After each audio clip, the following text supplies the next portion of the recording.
Bien, hermanos, seguimos con el estudio de la Trinidad y en concreto la persona del Espíritu Santo, y estuvimos viendo acerca de la regeneración que produce el Espíritu Santo y vamos a seguir hablando sobre ello, no la regeneración en este caso, sino sobre la morada del Espíritu Santo y el sellamiento, La morada del Espíritu Santo y el sellamiento, ese es el título de la enseñanza de hoy. Y entender las cuestiones, que es importante. Una nueva característica de la edad presente, aunque el Espíritu de Dios estaba con los hombres del Antiguo Testamento y era la fuente de sus nuevas vidas y los significados de la victoria espiritual, no hay evidencia de que todos los creyentes en el Antiguo Testamento tenían al Espíritu morando en ellos. De hecho, la inmensa mayoría de los creyentes, los llamados justos del Antiguo Testamento, no tenían el Espíritu Santo morando en ellos. Porque todos sabemos que Jesús dijo, el Espíritu Santo está con vosotros, Jesús dijo, ¿verdad?, a sus discípulos, y estará en vosotros. ¿Amén? Esto es importante hacer la diferenciación. Está con vosotros, o sea que en el Antiguo Testamento, y Jesús, acordaos de que Jesús vino en el tiempo de la ley, el Espíritu Santo estaba con los creyentes, de otra manera no se puede ser creyente de todos modos, estaba con los creyentes, pero no estaba en los creyentes. Esa fue una promesa que Jesús hizo de que eso iba a ocurrir. ¿Y cuándo ocurrió? En Hechos 2. En Hechos 2. Con el consecuente nacimiento de la Iglesia. Es decir, que la Iglesia nace cuando el Espíritu llega a hacer morada en los creyentes. Antes se hablaba de la unción. ¿Qué es unción? Unción del Espíritu Santo es, digamos, la dispersión, por decirlo así, o la libación, si lo quieres de otra manera, del Espíritu Santo sobre la cabeza del creyente, ¿ven? Es la unción, ¿verdad? Pero los cristianos no solamente somos ungidos, sino que el Espíritu Santo ha pasado a morar en nosotros. Amén. Por eso somos templo del Espíritu Santo, nuestro cuerpo es templo del Espíritu Santo, ese es el sentido, ¿vale? Pero estamos hablando del Antiguo Testamento, interesante la diferencia. Entonces, esto se explica por el silencio en el Antiguo Testamento sobre esta doctrina, verdaderamente no la encontramos en el Antiguo Testamento, y por la enseñanza expresa de Jesucristo cuando contrasta la situación del Antiguo Testamento con la edad presente en las palabras, porque mora con vosotros y estará en vosotros, que es lo que justamente acabo de decir, Juan 14, 17. El creyente como morada del Espíritu es una característica de la edad presente que se repetirá en el reino milenial, pero que no se encuentra en otro periodo. Significa que en el periodo milenial volverá a ser así, pero antes no fue así. Bien, seguimos. La morada universal del Espíritu Santo en los creyentes. Aunque los cristianos pueden variar grandemente en poder espiritual, pues hay cristianos que están más llenos o menos llenos del Espíritu, ¿verdad? La llenura del Espíritu es otra cosa, ¿vale? Y incluso en la manifestación del fruto del Espíritu Santo, pues hay cristianos que muestran un fruto más claro de santificación que otros, eso lo sabemos también. La Escritura enseña plenamente que cada cristiano tiene al Espíritu de Dios morando en él desde el día de Pentecostés y, consecuentemente, desde el momento en que uno nace de Dios. Cuando uno nace de Dios, el Espíritu Santo entra en la persona y mora en la persona, independientemente si es una persona muy avivada o no tanto. ¿Bien? Eso no cambia. Algunas demoras temporales de esta experiencia que se ven en algunas ocasiones en Hechos 8, ahí está la numeración, 8, 14 al 17, 19, el 1 al 6, y luego veremos acerca de eso. Fueron circunstancias excepcionales, porque fue al principio de la Iglesia, no normales y debidas al carácter transitorio del libro de Hechos. Por eso el libro de Hechos no es un libro de doctrina, es un libro de relato histórico. Muy importante eso. Vamos a verlo. Bueno, ya lo vemos. Ahí está. Hechos 8, 14 al 17. Cuando los apóstoles que estaban en Jerusalén oyeron que Samaria había recibido la palabra de Dios, enviaron allá a Pedro y a Juan. ¿Quiénes eran Pedro y Juan? Apóstoles. ¿De quién? De la iglesia. Primeramente, apóstoles de Cristo. ¿Eh? Eran 2 de los 12, 13, con Pablo. ¿Qué significa? Significa que eso terminó. Aquí estamos hablando de la época apostólica. Por eso nosotros creemos en las dispensaciones. Dios tiene su trato diferente con el hombre a lo largo de la historia. Y incluso en términos de iglesia, en términos de tiempo de la iglesia, Dios tiene o ha tenido y sigue teniendo un trato diferente entre unos y otros, que es justamente lo que estamos viendo. No es lo mismo el principio de la iglesia que en la época apostólica, que luego después de la época apostólica. ¿Cuánto duró la época apostólica? La época apostólica duró el tiempo que vivieron los apóstoles. Luego, cuando los apóstoles murieron, ya dejaron, eso ya terminó, ese tiempo ya terminó, y la iglesia entró en una dinámica en ese sentido diferente. ¿Cuál es el problema, por ejemplo, de la Iglesia Católica Romana? Que ha intentado hacernos creer de que esos apóstoles perduran porque luego fueron saliendo otros obispos de Roma, etcétera, etcétera, y toda su cleresía, etcétera, etcétera. Pero eso no es bíblico. Eso es un invento humano, pero no es bíblico. Los apóstoles vivieron el tiempo que vivieron. Sí, los apóstoles hicieron tremendos milagros, Dios los hizo a través de ellos, tremendos milagros que no siempre se han repetido, ni muchísimo menos a lo largo de la historia de la Iglesia, sencillamente porque ya no era necesario. Esto es importante decirlo. ¿Por qué fue necesario en un principio? Pues para reivindicar la doctrina apostólica. La doctrina apostólica tenía que ir acompañada de señales que estuvieran manifestando que esa doctrina era verdadera, era de Cristo. Eso por un lado. Por otro lado también, razones prácticas, pues que no había, la palabra no estaba del todo escrita. ¿Cuándo acabó de escribirse la palabra? Cuando se escribió el último libro de la palabra, que es Apocalipsis. Una vez ya se escribió Apocalipsis, el canon se cerró y no se puede añadir nada a la palabra. ¿Amén? Ahí, con el Apocalipsis, básicamente terminó la era apostólica como tal. Insisto, apóstoles de Cristo. ¿Qué significa apóstoles de Cristo? Enviados directos de Cristo. Ministerio apostólico ha perdurado o sigue en la medida en que en todo caso estemos hablando de apóstoles de la Iglesia. Es decir, la Iglesia envía a los apóstoles, que son los misioneros. ¿Amén? Vale, pero sigo con la cuestión. Cuando los apóstoles que estaban en Jerusalén oyeron que Samaria había recibido la palabra de Dios, enviaron allá a Pedro y Juan. Luego veremos por qué. Los cuales, habiendo venido, oraron por ellos para que recibiesen el Espíritu Santo, porque aún no había descendido sobre ninguno de ellos, sino que solamente habían sido bautizados en el nombre de Jesús. Entonces les imponían las manos y recibían el Espíritu Santo. Es muy interesante. ¿Esto se ha repetido? No. ¿Por qué? Porque eso fue necesario que ocurriera en aquel contexto.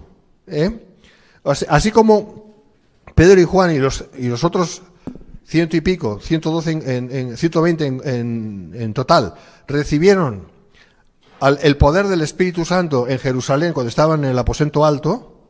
Amén. De esa misma manera, Pedro y Juan, cuando fueron, en este caso a Samaria, fueron a imponer ese Espíritu Santo que ellos habían recibido de la manera que lo habían recibido. Amén. ¿Por qué no había caído directamente sobre los creyentes de Samaria? Pues porque Dios no quiso, claro, evidentemente, si Dios no quiere no ocurre. Pero ¿cuál fue el motivo? Sencillamente dejar claro que la palabra de Dios venía por mano de los apóstoles de Cristo, que es lo que estaba diciendo antes. Era una señal, que es la doctrina apostólica, que ya la tenemos, Eso quedó claro así, de que en Samaria, no es que cuando dice aquí que no habían recibido el Espíritu Santo, cuidadito con esto, claro que recibieron el Espíritu Santo, porque nadie puede creer sin el Espíritu Santo, pero no habían recibido el poder del Espíritu Santo tal y como lo declara en Hechos 2. ¿Amén? ¿Me seguís? Y entonces, consecuentemente, el Espíritu llegó a entrar en las vidas y a hacer morada en los creyentes. Eso no había pasado en los de Samaria, que dice que solo fueron bautizados en el bautismo de Jesús. ¿Cuál es el bautismo de Jesús? No espero respuestas. Esto está grabándose. El bautismo de Jesús no es el bautismo en agua, en el nombre de Jesús, como algunos creen por ahí. Bautizarse en Jesús significa nacer de nuevo. Porque ¿qué es bautismo de Jesús? ¿El bautismo es agua? ¿Es en agua? No, eso viene luego. Pero si no existe el bautismo en el Espíritu o el bautismo de Jesús, que son sinónimos, si eso no existe, la persona no ha nacido de Dios. La persona nace de Dios cuando es bautizado en Jesús.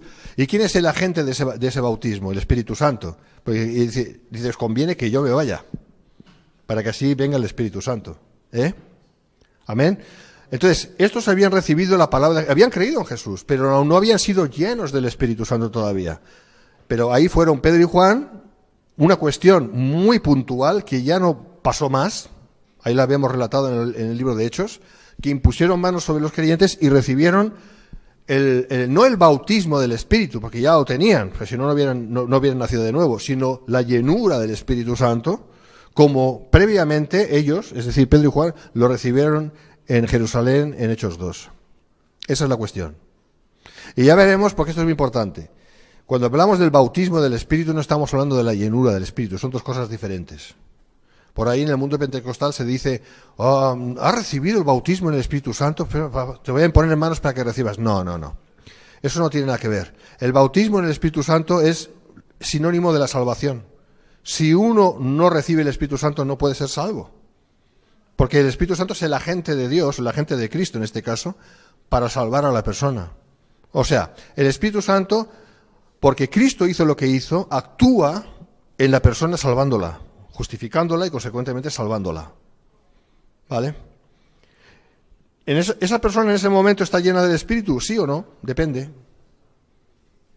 Pero tenemos la promesa de que si oramos al Padre que nos dé el Espíritu, es decir, que nos dé la llenura del Espíritu, Dios lo va a hacer.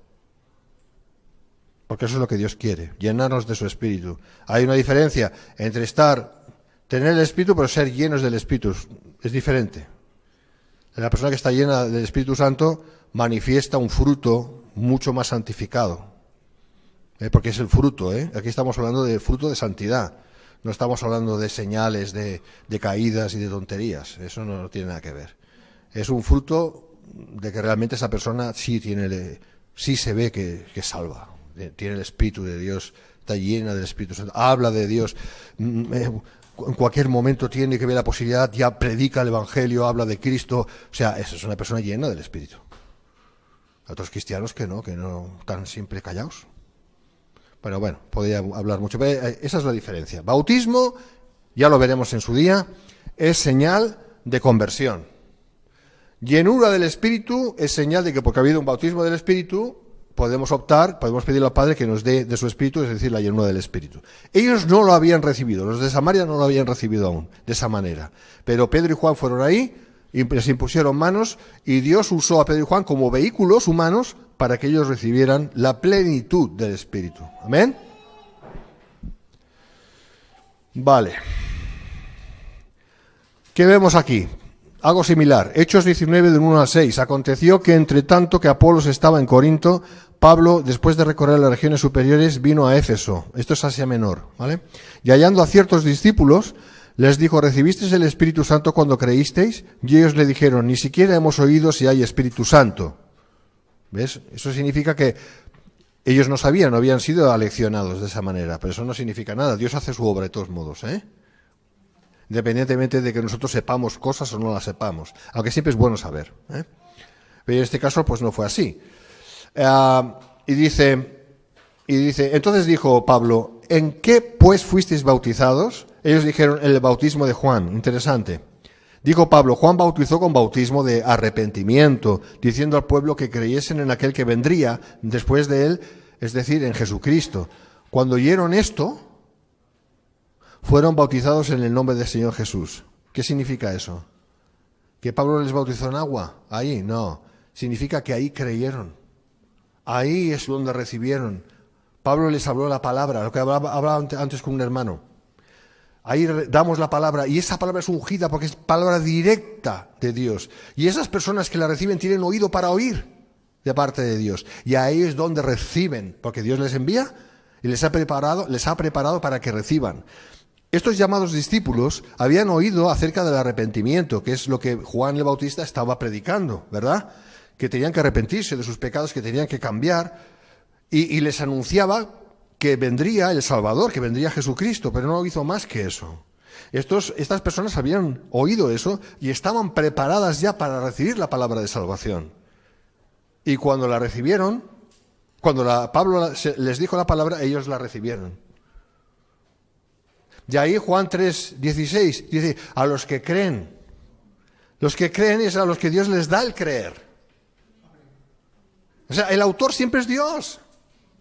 O sea, no es que una persona puede decir, pues mira, me parece bien eso de creer, voy a creer. No. Si lo dice así, es porque Dios la está tocando. Pero eso no nace de la persona, estamos muertos. Las personas están muertas en sus delitos y pecados. No pueden creer. Excepto si Dios les da a creer, ¿vale? Esa es la respuesta. Y esto es lo que estamos viendo aquí. Y habiendo impuesto Pablo las manos, vino sobre ellos el Espíritu Santo, y hablaban en lenguas. Ahí recibieron no solamente la salvación, es decir, consecuencia del bautismo del Espíritu Santo, sino además la llenura del Espíritu Santo. Porque dice que hablaban en lenguas y profetizaban. Siempre en el contexto apostólico, que es cuando más se veían esas señales que ahora. Ahora se ven menos esas señales. Muchas de esas señales hoy en día son fingidas por parte de muchos, que profetizan y dicen tonterías. Otros no. Y hay que saber discernir cuándo es sí y cuándo es no. Pero en aquel tiempo sí se veían muchas de esas manifestaciones. ¿Razón? Pues muy sencilla. La palabra no estaba todavía terminada. La palabra no estaba escrita. Y los creyentes tenían que ser muy dirigidos por la palabra de los profetas del Nuevo Testamento, que hablaban la palabra, porque no la tenían escrita todavía, pero ya la estaban diciendo. Y la fe viene por el oír, y el oír la palabra de Dios. Amén. O sea que ahí nos encontramos con dos realidades en aquel tiempo. Gente que tenía oídos para oír la palabra de Dios, porque Dios les había dado ese oído espiritual, que no lo tiene el hombre natural, que está muerto en sus delitos y pecados, y no entiende las cosas espirituales, porque se han de discernir espiritualmente, ¿verdad? 1 Corintios 2:14. Pero en este caso sí, estamos hablando de gente que Dios le ha dado los oídos para oír, y por otro lado, el profeta neotestamentario, que ya no existe, porque no es necesario, el profeta neotestamentario, que da la palabra, escúchame por favor, que da la palabra directa de Dios a esas personas que tienen oído para oír, ¿me seguís? Y la reciben consecuentemente. O sea que son dos cosas que tienen que ocurrir. Una, que las personas tengan de parte de Dios el oído para oír la palabra de Dios, ¿vale? Y por otro lado, que esa palabra se dé. Cuando estas dos cosas coinciden, esa persona recibe de parte de Dios lo que Dios tenga para ella. ¿Vale?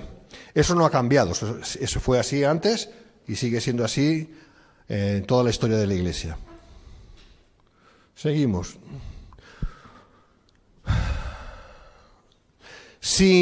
Hablando de lo que hablábamos antes, si Dios siguiera usando este sistema de utilizar a los apóstoles, como fue el caso de Pedro y Juan, o en el caso de Pablo, si eso continuara rigiendo como manera, sí serían necesarios los apóstoles, estos superapóstoles que hay por ahí. Serían necesarios. Pero no es así. Porque eso fue cuando fue y terminó. ¿Vale? Y ya la palabra nos anuncia, por ejemplo en 1 de Juan, que eso iba a terminar. Cuando Juan le dice a los creyentes, vosotros tenéis la unción y entendéis la unción del Santo y entendéis todas las cosas. Y no es necesario que nadie os enseñe nada, porque vosotros sabéis las cosas porque tenéis el Espíritu Santo que os enseña. ¿Vale? ¿Qué significa eso? Que no necesitamos maestros. El ministerio de maestro está ahí, sigue, como el pastoral, sigue estando ahí. Pero significa que un cristiano verdadero, auténtico, avivado, con oídos para oír, cuando oye la palabra que otro está enseñando, dice, claro, es verdad. Es que es verdad. ¿Por qué? ¿Porque le convence el maestro? No, porque ella está convencido por el Espíritu. A ver, eso es lo que quiere decir 1 de Juan. Por eso, en este caso, a otros les cuesta más entender. Cuidado, porque hay doctrinas que no las has escuchado nunca, como por ejemplo las doctrinas de la gracia. Pues en este país, lamentablemente, de corte arminiano, no se predica eso, sino todo lo contrario. Lo que se predica, viene a predicarse es que el hombre es básicamente bueno y entonces puede entender las cosas de Dios, cosa que es mentira. Pero con que ha sido educado de esa manera, cuando oye algo diferente le choca. Dice, uy, esto me choca.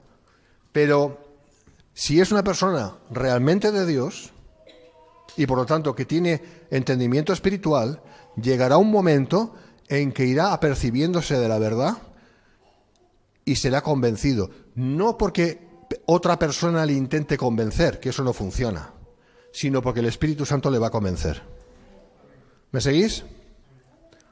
Por favor, sí ruego que no os despistéis porque es una enseñanza muy profunda y se requiere de mucha atención, ¿vale?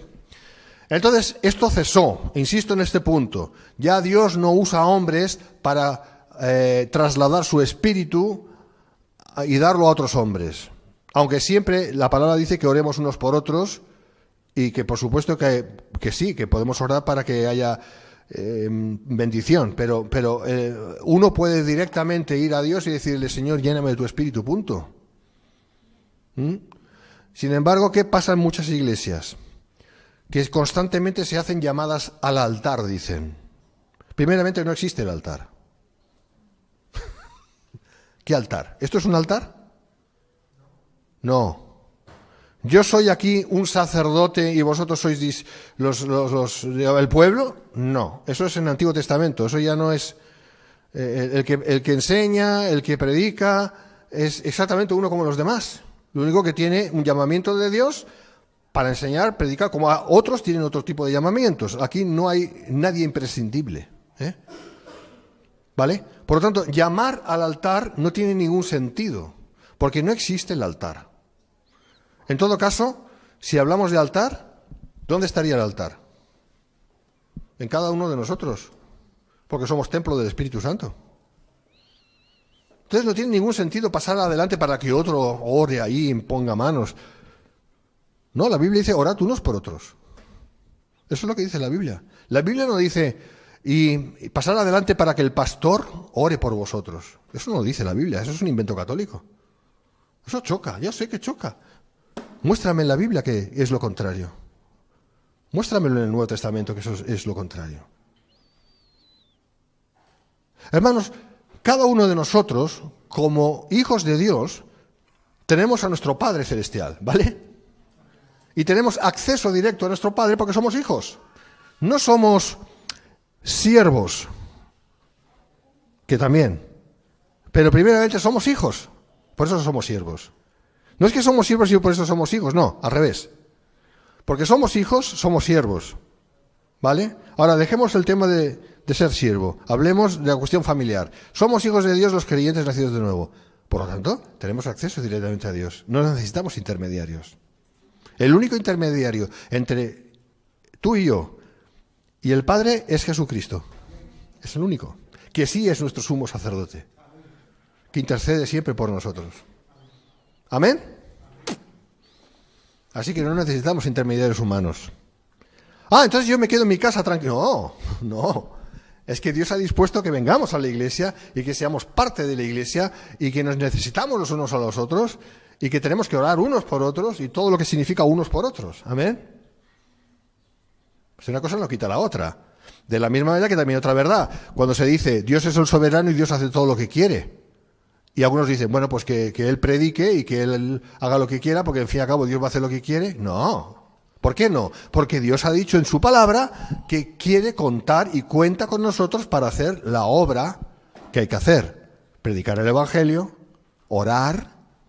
Porque uno se dice, ¿para qué orar? Si Dios va a hacer lo que va a querer. Dios va a hacer lo que va a querer. Claro que sí, siempre.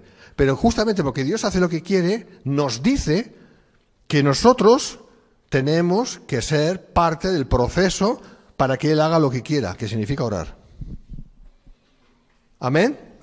Así que cuidado con llevar las cosas a un extremo. Las cosas a veces tienen su equilibrio. Generalmente es así. Luego, si hay preguntas, por favor, las hacemos al final, ¿vale? Interesante. Morada del Espíritu. Un poquito más. El hecho de su morada está mencionado en tantos pasajes en la Biblia que no debería ser cuestionado por nadie que reconozca la autoridad de la Escritura. Esos pasajes dejan en claro que antes del día de Pentecostés, la dispensación del Antiguo Testamento, en la cual solamente algunos tenían ese privilegio, estaba en vigencia, pero después de Pentecostés, la obra normal del Espíritu ha sido el morar en cada cristiano. Eso es lo que constituye la Iglesia, es decir, la asamblea. Eclesia en latín y en griego la palabra se traduce por asamblea, que son los llamados afuera. Eso es lo que significa, llamados afuera. ¿Afuera de quién? ¿De dónde? Afuera del mundo.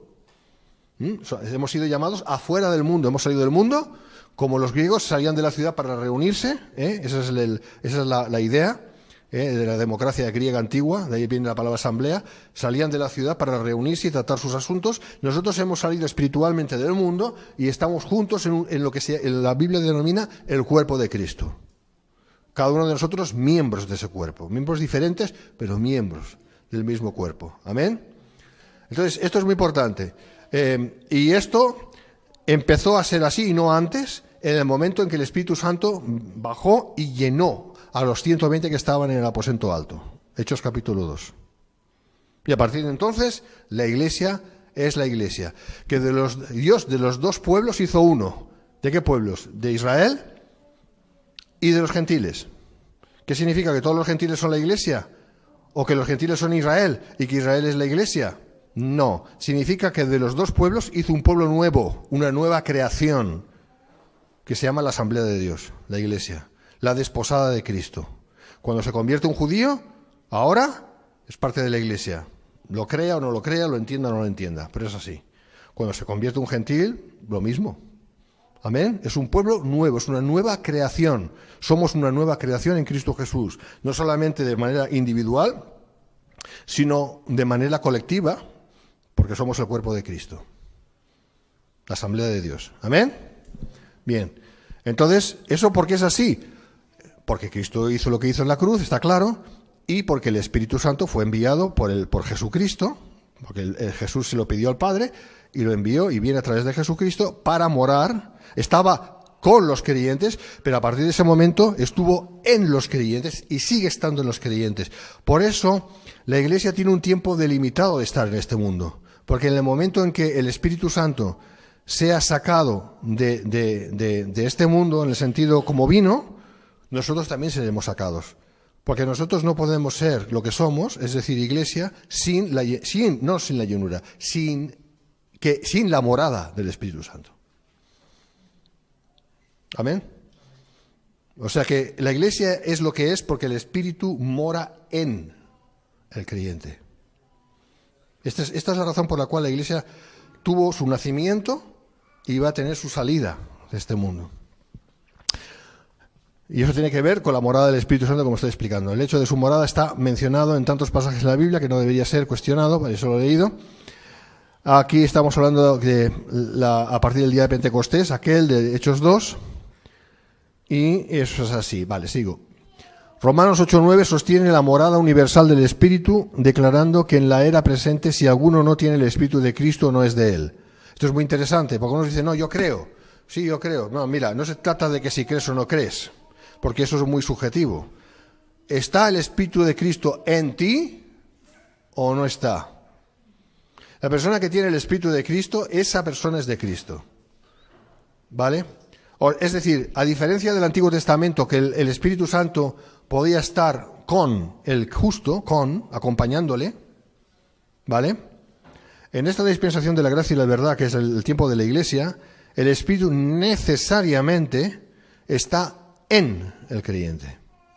Eso es lo que significa si alguno tiene el Espíritu de Cristo. ¿Vale? Vale, sigo.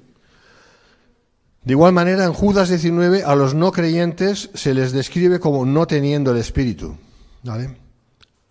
Esto es muy importante entender este punto.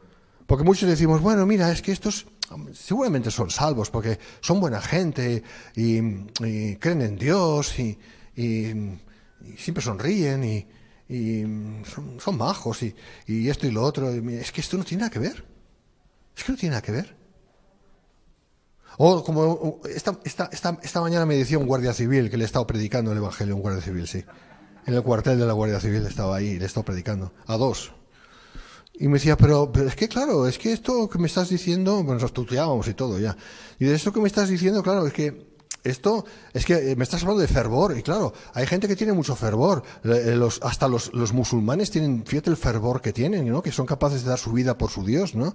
Y yo le dije, es que no se trata de nada de que tenga que ver con fervor, se trata de fe, y la fe no es fervor, porque el fervor es emocional, es algo emocional, pero eso, cualquiera puede estar muy emocionado por una cosa o por otra, por un asunto religioso o por cualquier otro asunto, eso no...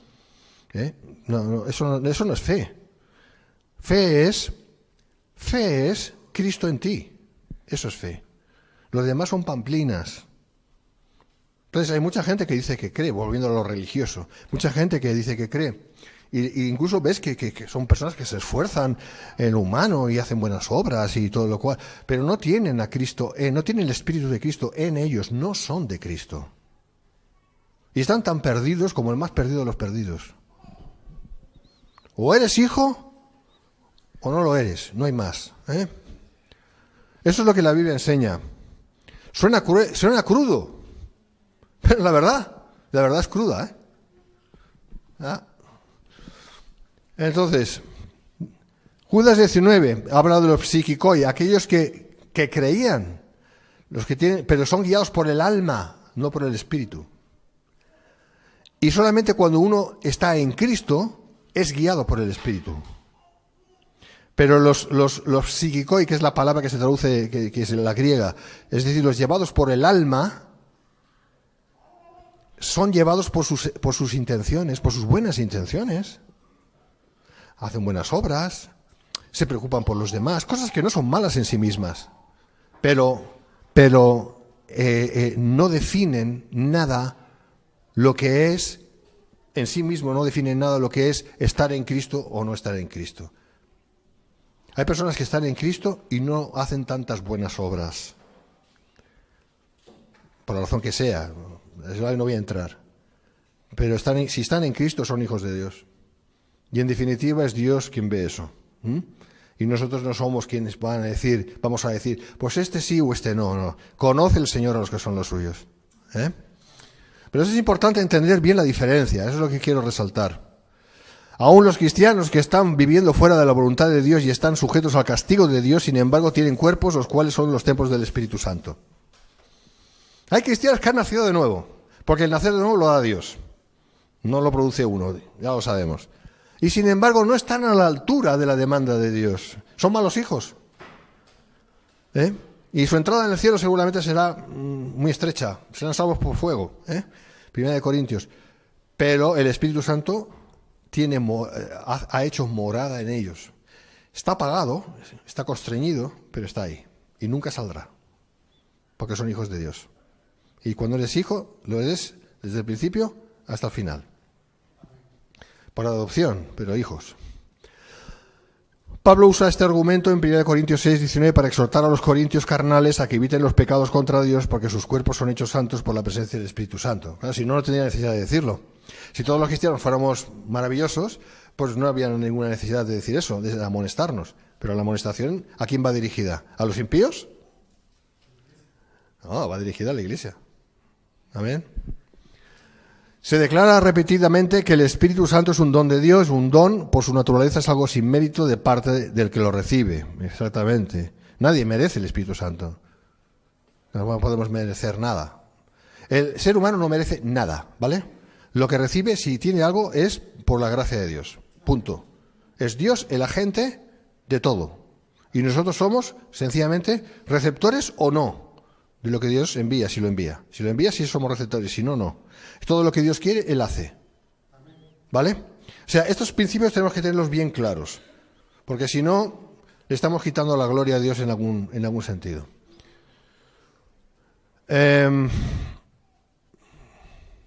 Espérate, me he ido. De igual manera, el alto nivel de vida que se requiere de los cristianos que quieren caminar con el Señor presupone la presencia interna del Espíritu Santo para proveer la capacitación divina necesaria. Así como los reyes y sacerdotes eran ungidos y puestos aparte para sus tareas sagradas, de igual manera el cristiano es ungido por el Espíritu Santo en el momento de la salvación y por la presencia interna del Espíritu Santo es puesto aparte para su nueva vida en Cristo. Pero aquí ya vamos a un nuevo capítulo y no tengo tiempo. Así que lo vamos a dejar para una próxima vez. Amén.